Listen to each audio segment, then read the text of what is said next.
Good morning, it's Tuesday, October 4th, and we're doing some work on the bus, sort of. So the other day, when we got to our destination, as soon as we stopped, we were getting ready to unload at the side of the road, and this tire had burst. We didn't hit anything, and there were no signs of running low on air and destroying the tire. It just popped. And did the pre-check, we did everything right. I think the tire just let go. The belts actually separated right in the middle of the tread area right there and popped. So maybe sometime in its lifetime it took a hit and it tore something up in there. I don't know, but we got two brand new Goodyears on here now. I forget the brand of the other ones. And I'm happy with those. They look good. I would have liked to have gotten light truck tires, but couldn't find any in the size. ST 205 75 R14 in load range D. And load range D gives us 2,040 pounds load carrying capability per tire, which is what the tongue of the Dolly says it's supposed to have. So we put the tires back on there that we wanted, and I saved the good tire here. Oh, Carlisle, Castle Rock. Sorry, not Carlisle. Castle Rock. So we kept the good one as a spare, and we've got nowhere to put it except back here in the car. So I found a place that I could stash it under the bus. And the long story comes short, that's what we're working on today. I picked up this little piece of channel. I just got done filing the edges smooth. Gosh, it's really hard to do this kind of work when you don't have your whole workshop that you're used to having. So here we are underneath the bus. And we're gonna take this, we're gonna bolt it right there. And then we're gonna put, for now that we don't have a metal rim, wheel, whatever you want to call it, to go with that tire, we're just gonna cargo strap the tire to this piece of channel right here. And that'll be fine. But for the long haul, right where my thumb is, we're gonna put a hole. We're gonna put an eye bolt in that hole, and we're gonna use a hook bolt to tighten the wheel up to the body. So for now, my tasks that I need to do is I need to find out left to right exactly where I want this, and it's probably going to be in the middle. And then where do I want that hole where my thumb is sitting right now, forward to back, positioning that hole, because the tire is going to come back and hit this. So that'll give me a little bit more stability for when we put it in there. And I think what I'm going to do is use 3/8 bolts. I'm going to double check my spacing. I might actually go down to 5/16. If I use 3/8, I would put one in the middle, but I want to see if I can put two on each end just to be a little more secure. I'm not concerned at all about this metal cracking or having a problem, but the metal on these pieces of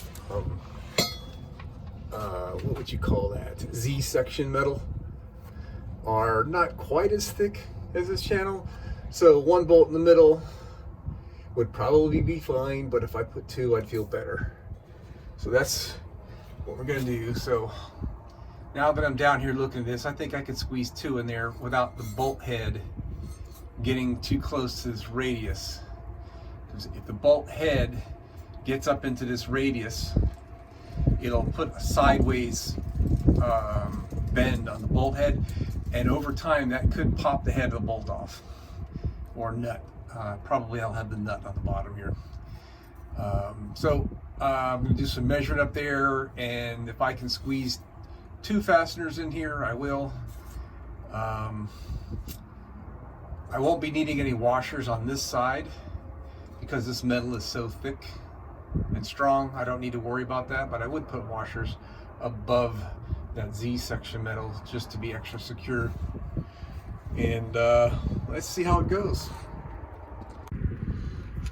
Okay, I have some 3/8 nuts, and hardware, by the way, is measured on the diameter of the bolt threaded area, the bolt, not the wrench size on the outside. So this is a 3/8 bolts, but it takes a 9/16 wrench or socket to turn it. And what I did here is just kind of feel, let's get the light here better, just kind of do a feel to feel where the radius starts. It's right there. So if I'm, you know,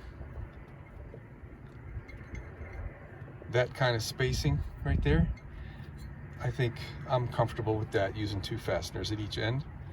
So now what we're going to do, we're going to go back under the bus and make sure how far from the edge we want to be. I'm going to mark these.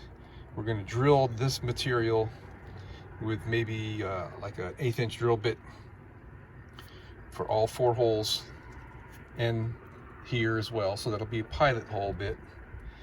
And I've got a pair of vice grips, so I can vice grip this in place to drill those 1/8 inch holes. And then after that's done, I could take this piece of metal out from under the bus and get on a firm working surface and drill out to 3/8 on these, 1/2 inch for the hook, and 3/8 on these, and then go underneath the bus and drill those to 3/8. And when I do that, everything should line up just almost perfect anyway. Then we'll go buy some, well, you know what, I've got some white paint. I would have rather painted this black, but I already have a can of spray paint that's white, and that'll do what it needs to do to keep it from rusting. So let's get started with the drilling and marking and all that. Okay, I used my dial caliper to put a 3/4 inch scratch from either end by setting it to, I'll show you what I did here, 750, tighten the nut, and then scratch. Did that to both sides, and then I determined the space from the outside to here where I want this screw to go, and I put a scratch there, and then took a center punch and I punched that. So now we can drill.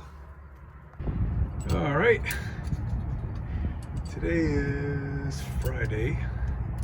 I finally got around to putting the finishing touches on this thing. So she's all screwed in there, nice and ugly with that white paint, but I didn't feel like having another can of aerosol paint that I had to carry around. All right, so now we're gonna install this eye bolt. I had to cut it and file so I can get the threads going, but that's gonna go in that hole right there in the middle. Well, I don't like it. Actually, this is designed to have a piece of threaded rod in it and go through the actual wheel and then tighten a nut and hold it up with an inflated tire. And this, with the strap idea, I tried it through the eye and it didn't seem tight enough, and here it doesn't seem tight enough either because the tire's too yielding. So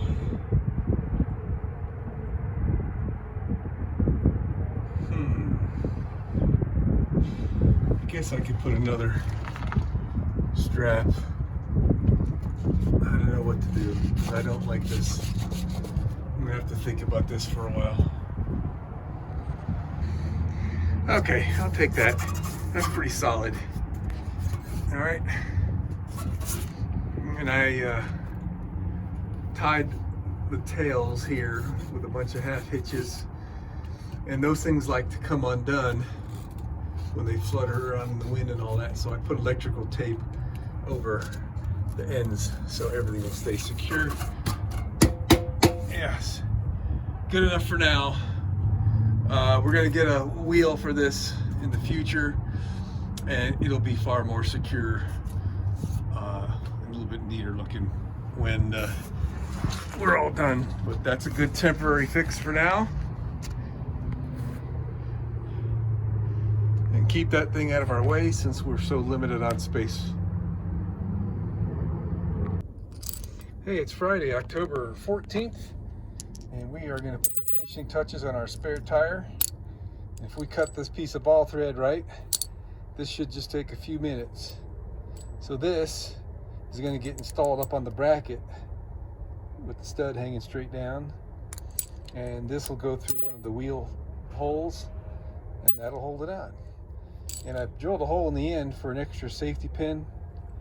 The hardware store I went to didn't have it, but if I cut this thing long enough, when we screw this nut on, there'll be room for that, which now I'm thinking about it, I might have been a little short, but let's see what happens. And there it is. We got it. Fits perfect up in there. It's nice and tight. And I use the lock nut so it can't vibrate loose. And there's room for our little hairpin thing we're going to put in there, hitch pin. And we are in there like swimwear.